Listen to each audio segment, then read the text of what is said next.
ஈவை வந்து ஈஸியாக ஏமாற்றிடலாம். சாத்தானுக்கு வந்துட்டு ஈவ் தான் பெஸ்ட் பர்சன்.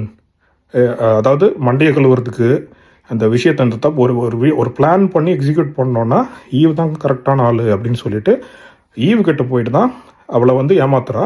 இந்த பழத்தை சாப்பிட்டா உனக்கு எவர் லாஸ்டிங் லைஃப் இருக்கும் அப்படின்னு சொல்கிறா. அதனால் ஈவ் வந்து சாப்பிட்றா. அண்ட் ஸ்டில் ஆதாம் கூட உனக்கு கம்பேர் பண்ணுறப்போ ஆதாம் வந்து மனைவி பக்கம்தான் இருந்தான். அவன் இன்னொரு பொம்பளை தேடி போகலாம். சரி, அந்த டைமில் இன்னொரு பொம்பளை இல்லைன்னு வச்சுக்கோங்களேன், அது வேறு விஷயம்.